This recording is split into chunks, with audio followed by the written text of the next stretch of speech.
Great companies have great brands and great cultures. Our guest today says it's fusing them together that makes all the difference to take us to new heights. This is the Remarkable Leadership Podcast. Let's go.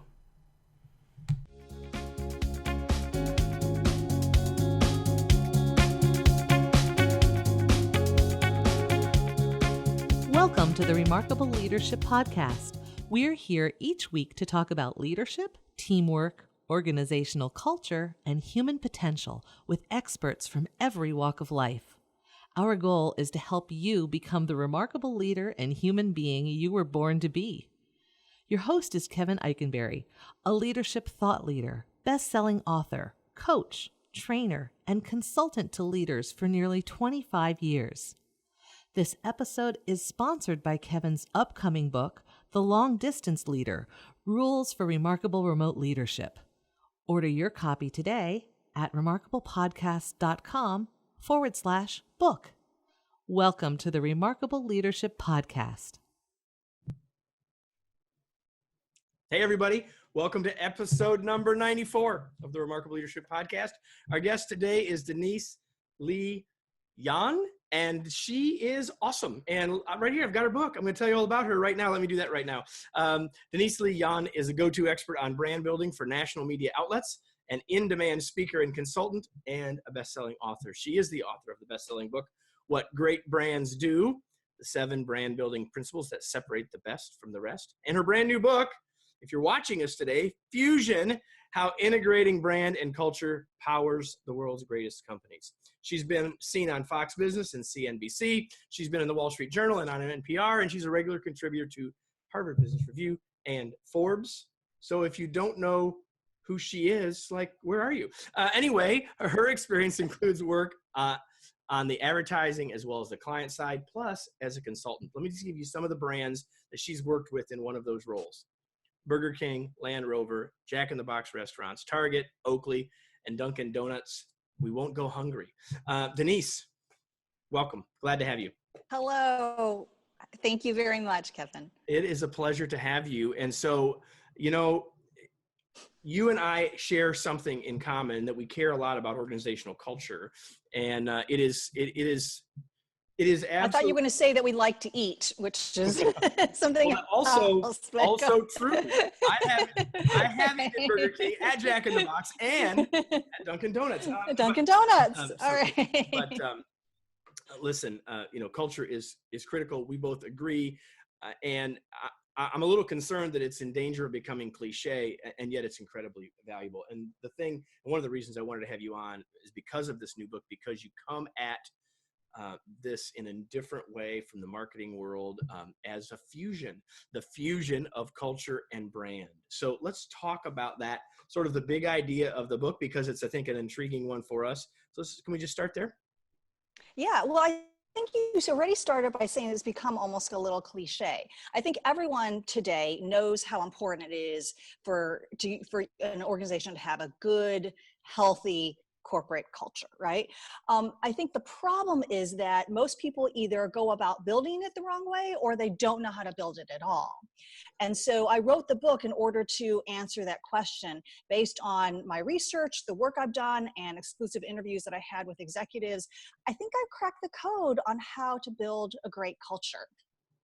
And again, you talk about it connecting both sort of the internal view of what it looks like to work around here, and what do we do around here, culture, with how the external world views us in terms of brand. So yes.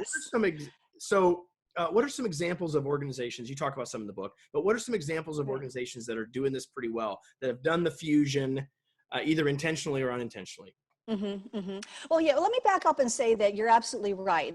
So when I say I've cracked the code on culture, it is cracking the code is really the alignment and integration of culture and brand. You want to be on the inside what you say you're on the outside, and vice versa. Now, companies that have done this very well, some of them will naturally come to mind, like a Starbucks or a Southwest Airlines. It's almost more instructive to talk about brands or companies that have had problems because their culture and their brand aren't aligned and integrated. Okay, so Think let's about talk about Wells that. Fargo. Yeah. So think about Wells Fargo, all the problems they had in the last couple of years, with the accusations or allegations of their employees opening all sorts of unnecessary accounts without their customers' permission. And it's because their managers were driving them to just to produce extraordinary results. Now, that alone is a very toxic and dysfunctional culture. But I think what makes it even more of a problem for that company is because of the image that Wells Fargo has had for so many years. It's kind of has this old-fashioned, folksy, very home-friendly kind of personality. You think about the stagecoach. You think about their Christmas ads with the snowmen working hard to get their packages to you on time. And so you get this nice, warm, fuzzy feeling that Wells Fargo is this, kind of very, like I said, kind of solid, old-fashioned, family values kind of company. And then you find out, well, no, actually internally, they're very hard driving and aggressive to the point where their employees would create these fake accounts. And so to me, that's really that disconnect is really the downfall of the company. I mean, it'd be one thing if the company were kind of known for being cutthroat, and then we found out they really are cutthroat. Well, okay, It'd that's still one be a thing, problem, but it'd be less of Yeah, a disconnect, right? correct. And so, that's a one, kind of more well-known example. But I think that, any companies of any size have the risk of having that disconnect, and it might not even be as public where you end up with your company in the headlines because of some crisis like that. But I think we can all think about companies where we've had an impression about them, and then we go to do business with them and they are completely not what we expected at all, right? And that's the fastest way to lose customer trust, is to not be what you say and not do what you say. And I told everybody at the start of this that you come at this from the marketing perspective. In the intro, we talked about what your background is. And so I really love how we're having this Yeah. conversation. Again, the idea of fusion. And again, the book is called Fusion, How Integrating Brand and Culture Powers the World's Greatest Companies. But, a lot of people, Right. Denise, that are listening or perhaps watching us, they're not all CEOs, right? And so I really would love for us to talk about this because here's the reaction that I'm having as you use Starbucks, and we had one of the early founders of Starbucks on a past podcast. Go find the Howard Behar episode, everybody. Or Southwest Airlines we've done work for in the past. Like, oh yeah, okay, well they're awesome, but I'm not the CEO and I'm not Starbucks. So what are lessons here for us if we're a leader in the middle somewhere, we're leading a region, we're front level leader even, that we can start to think about these things? And how do we put some of your great ideas into practice, even if we're not in charge and even if we're not, Yeah. in the hot industry or whatever? Yeah, absolutely. So, I think brand and culture is probably kind of this like 30,000 foot, like you kind of see, like you said, C-suite kind of level of necessary integration and alignment. I think when it comes down to more of the middle manager, even frontline manager level, it's more about customer experience and employee experience being aligned and integrated. And you need to be thinking about, what kind of experience am I creating for my employees? Is it one where I am informing them about the values and the purpose of the company and how they, in their role, it must interpret and reinforce those appropriately? Am I instructing them on how to bring those values and that purpose to life in the customer experiences they create? Am I inspiring them to make changes and to work together in order to create those great customer experiences? It's just as important at that level to say, you know what, if my people are responsible in some way, shape, or form, and everybody in your company is, for customer experience, then why am I not engaging my employees in a way that's going to produce those great customer experiences? Now, here's the key to all of this, whether we're talking at this high level brand culture or whether we're talking at the customer experience, employee experience level, is that there is no one single definition of a good culture or a good employee experience. And I think that's what trips up a lot of people. A lot of people think, oh, well, I have to run my organization a certain way, or I have to treat my employees a certain way. And that's just not true. Just as you wouldn't, say, oh, I want this brand, I want this other company's brand. You don't want another company's culture. You want a culture that's unique to you. And so that's why when you integrate brand and culture, or you integrate employee experience and customer experience, you get this differentiation, which provides a sustainable competitive advantage that you need. I love that because some people are sitting there saying, well, Kevin, we don't have room in our office for a ping pong table, so we can't have a great culture, or, I don't have the budget to buy everyone's lunch every day or whatever. And it's not about those things, right? I just picked a couple silly things that exist in some places. That's not what it's about. It's about really being clear. And I am so glad that you talked about the customer and employee experience, because even at the high level, I mean, we can talk about brand and culture, but even there, that's really what we're talking about, right? And so I love that you brought it down and talk about it in that regard. Now, in the book, you talk about something I thought was really interesting and I thought might be useful to others here, and it's this idea of brand types. You talk a lot about those. Can you talk about brand types a little bit and maybe elucidate on that a little bit?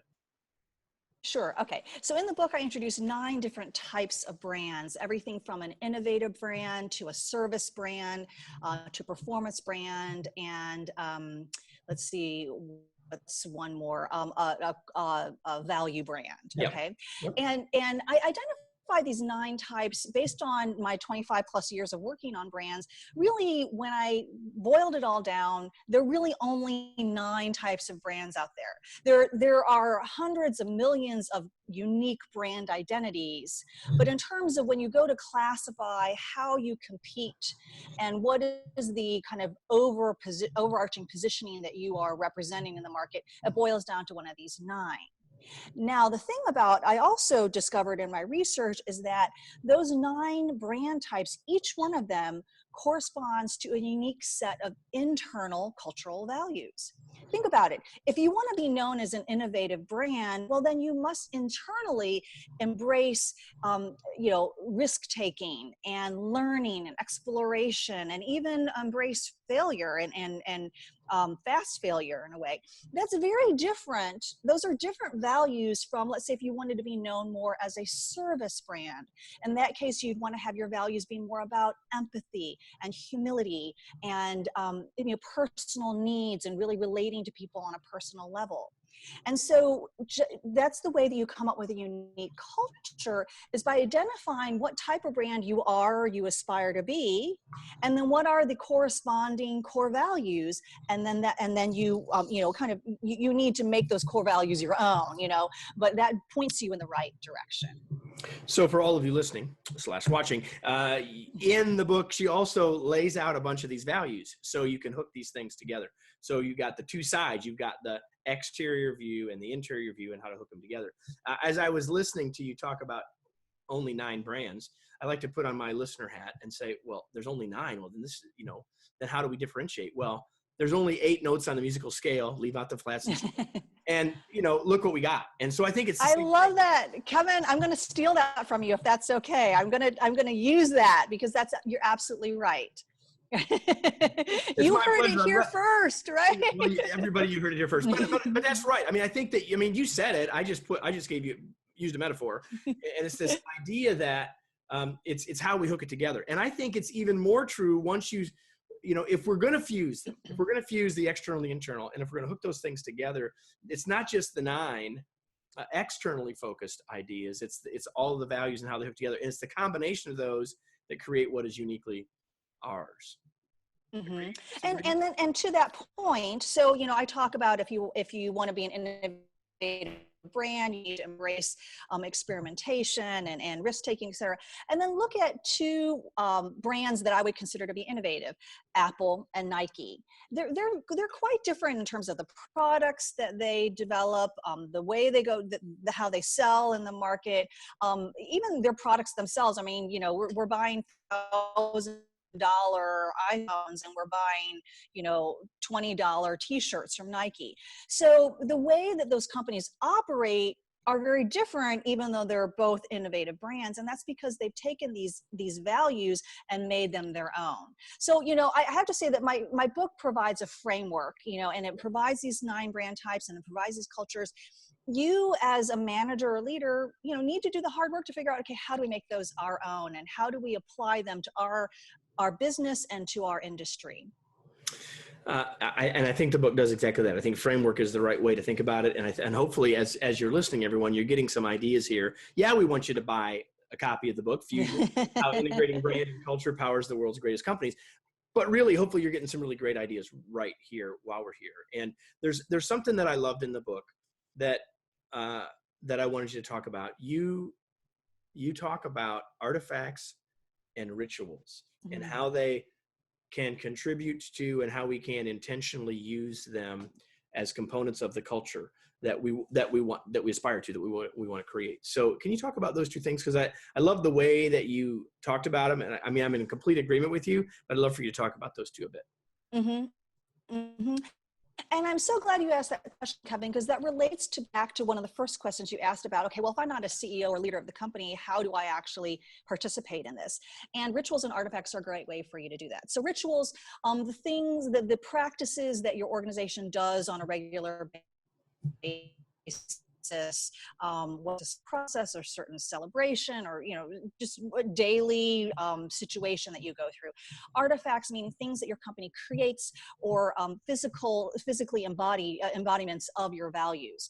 And so one of the things I try to do in my book is tell lots of stories and give lots of examples, because that's the best way to learn. So for example, on the rituals and artifacts, I talk about Salesforce, the cloud-based customer management company. And, their culture is all about ohana, which is the Hawaiian concept of family. And so they really do, everything that they do as an organization is to create this sense of family and the kind of Hawaiian spin on that. So everything from, they give out surfboard awards as the way to recognize certain achievements. If you have been there for, I think it's 10 years, and they'll celebrate a service anniversary with a special Hawaiian themed dinner. Many of their employees sign off their emails with the greeting mahalo. Those are small little things that, each one on its own probably doesn't make, you would almost overlook them or even not even notice them.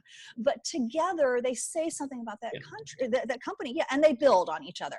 And so over time, what you're doing is not only are you if you are a leader and implementing some of these practices, not only are you reinforcing your values to your employees, but you're engaging your employees in doing them themselves. So every time an employee signs off their email with mahalo, they're living that value and they're internalizing it and personalizing it. So that's the great thing about rituals and artifacts, is that you get your people involved in these small details of organizational life that end up making a big impact. So as you were talking, I'm going to talk about a negative example of the ritual. Okay. Because I think that we have to think about that as well. I mean, I'm right. Oh, absolutely. And yet, as a listener, you got to think about, are there rituals that are getting in? They are, by the way, part of our culture, but are they not what we want? Right. So here's an example. So we have a member of my team who will remain unnamed, but everyone on my team who's listening will know who I'm talking about. We are virtual, remote team. Not everybody's in the same place, but when we gather, when we would gather, there are fewer of us then than there are now. But when we would gather, everyone's going to be here in the office, so I'd go get bagels or whatever and have them in the kitchen and etc. That seems like a normal sort of nice thing for me to do, until one day when one of the team members who comes from away, she goes, this kind of reminds me of, it used to be a place I used to work that whenever there were donuts in the break room, it was the day someone was getting fired. And oh, no. I don't know that it was, I'm sure that at some level, the owner or the leader at that point didn't even necessarily realize it, but everyone made the connection. So if there are donuts, it's not a good day for somebody. So, for anyone on my team who's listening, that's why there's no more bagels, because I don't want anyone thinking, So this is the day. For one person, for Adrian specifically, she doesn't have to deal with the shock of the, and even though she says, Kevin, even though I know, right, it still is there. And I think that's important. Yeah. That's the point here, is that these rituals can become extremely powerful, positively, as you've talked about, and negatively too. Negatively, yes. And they send subliminal messages also. An example, when you started talking about break rooms and bagels, it reminded me of a grocery store chain that I worked with.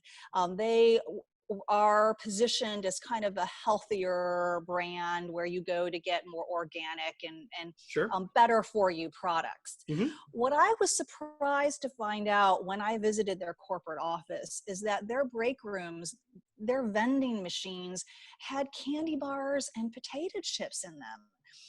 And when they moved to a new headquarters, the company, the leaders decided that they wouldn't build a new building that had an exercise facility in it. They wanted to save some money, and we don't need a gym. People can work out on their own. And I thought that those two things, very kind of subtle. You might not have even noticed them, but how can a company that is a brand is promoting a healthy lifestyle operate internally in a different way? To me, that kind of incongruence not only creates a disconnect or a confusion for your employees, but if your customers knew this, they would kind of wonder, well, how sincere really are you about being a healthy oriented brand? So you need to be aware of those incongruencies or those disconnects. Yeah, to that very point, we have a couple of clients who who make a big deal about wellness inside of the organization, and so they make a big deal about when they have a meeting. Those meetings that have fruit and carrots, and they don't have candy bars and chips, right? And little thing, but a big thing. I mean, and little hinges swing big doors. So I've got one more thing before we start to head in toward wrapping up here. We're not done with you yet, Denise, but one more thing from the book that I want to talk about. You have some key ideas around employee engagement that I thought we could talk about briefly, if you don't mind. Mm-hmm, mm-hmm. So I look at employee engagement as the end result of a great employee experience, right? And so as we talked about before, you want to engage, or you want to create experiences for your employee that set them up to create really great customer experiences. That means they need to know what your brand stands for, what the promises that you're making to your customers, based on your brand are, and then what experiences that will deliver on those promises. And then I guess maybe most importantly, what they play in delivering those experiences. So in the book, I make a distinction between employee engagement, which is just making sure that your people are motivated and productive and can job and their manager and to their company, right? And employee brand engagement, which is connection to your brand. So so do they understand your brand strategy? Do they know who your target customers are? Do they know what differentiates your brand from others? Do they feel a personal connection? Like, do they feel like they're inspired by the brand and motivated to support what the brand is advocating? And then do they really know how to translate the brand ideas into behaviors and decisions and actions that they make? It can be, small things about how they greet a customer, or how they set up a process, let's say accounting, or how they review a contract if they're in legal. All of these things are require your employees to know what you're promising as a brand so that they can deliver customer experiences that are aligned with them. Awesome. Thank you for that. So, Denise, now I put you on the hot seat. Oh no, I thought I was already on the hot seat, Kevin. So I have to tell you that at the start of this, Denise says, I'm a note person. Like I'm well prepared. And not that she knew what I was going to ask, because I probably didn't ask anything she was expecting me to ask. But she has no clue what's coming next. We're going to go to a fast break here. I've got 3 ideas, sort of big ideas in the world of business. And I'm going to hand one to you and just give me your thoughts, reactions about them. Are you ready? I got 3. The first one. I hope so. Well, here's the good news. There's no wrong answer. So here's the first one. The first one is Okay. All right. change management. Change management. I always say you don't want to manage change, you want to lead it. All right, I'm right with you in that. Okay. 100%. So you need to anticipate it, right? Okay, you need to get out in front, you need to anticipate, and you as a manager leader need to take responsibility for making that change happen. If you don't, your people are going to make stuff up, and it's going to not be pretty. I'm right with you. Next one is, how about, since you said the word, I'm going to give it to you. The word now is leadership. Leadership, yes. I would say that leadership starts with self-leadership, right? You need to understand what is your purpose, what your values are, what kind of leader you want to be, and then you can bring your people along with you. But I think a lot of people aspire to being a good leader without knowing and leading themselves first. All right. No question that the best leaders must be self-aware, and that's got to be a piece of the puzzle. And the last one for you is team building. Oh gosh, there's so much that I could say about team building. I think the best leaders and managers bring out the best from their employees by helping them work together. They don't assume that just because you're part of the same department or because you're on a certain project that you all are going to know how to work together, want to work together, and then actually do it. I would say that team building doesn't happen. I mean, it's a deliberate effort. It requires deliberate effort on the team leader's part.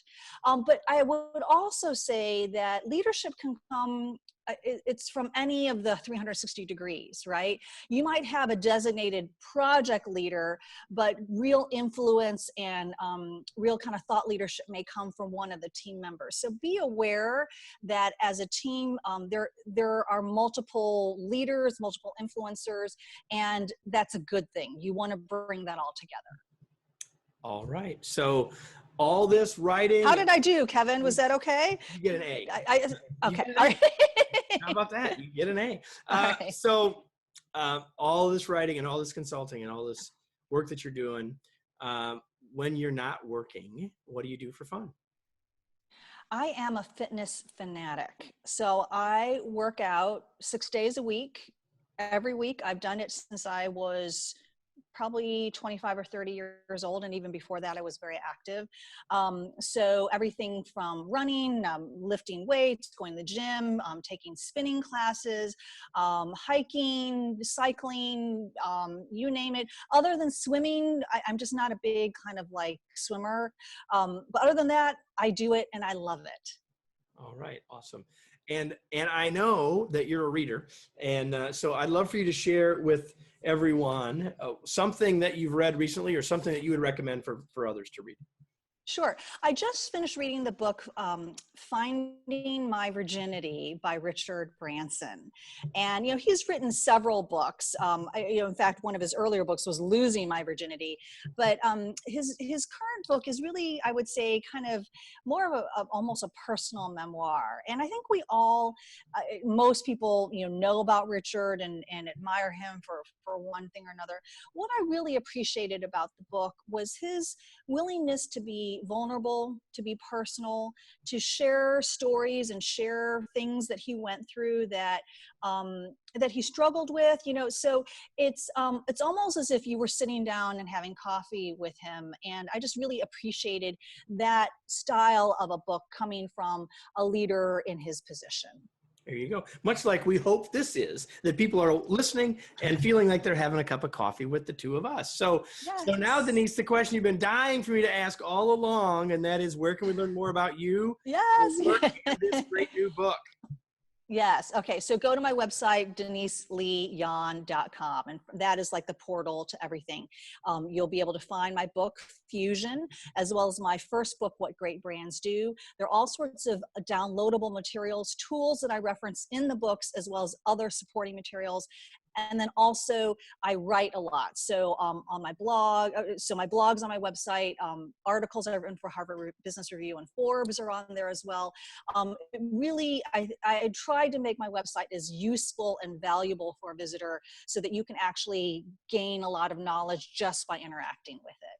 And having been there, I can tell you that you succeeded in that goal. Now, everybody listening, I've got my question for you. It's the same question I ask you every week, and that is, now what? So after this conversation, and hopefully you've been entertained, the question now is, what are you going to do? What action are you going to take as a result of this? You know, other than buying a book, I hope you'll do that. But I mean, maybe the challenge for you is to think about those rituals and artifacts. Maybe the conversation for you is to think more about employee engagement, or more specifically, how are your team members engaged with the brand, and how do you connect there? Maybe the challenge for you is to think about some of the leadership ideas that Denise shared near the end of this conversation. Or maybe it's just to think more clearly and more specifically about employee experience and customer experience. Listen, we got a lot here in the last 20 plus minutes. And so the challenge to you is to take action on what you got. And I just gave you a few things to consider in doing that. So Denise, thank you so much for joining us. It was an absolute pleasure to have you on with me today. Thank you so much, Kevin. Really appreciate it. All right. So before we go, everybody, if you enjoyed this, you know we're here every week, so you can always come back. But if you'd like to join in the conversation and learn more about what we're up to, where we're headed, and maybe even some surprises as well, the way to do that is to join our Facebook group. Just go to remarkablepodcast.com/Facebook. That's where you can join us there. And we'll have all the links on remarkablepodcast.com. We'll have all the links on ke.com for everything we've talked about here. Come back and join us again. Denise, thanks again for joining us, and everyone for being with us today. Everybody have a remarkable week. Thank you.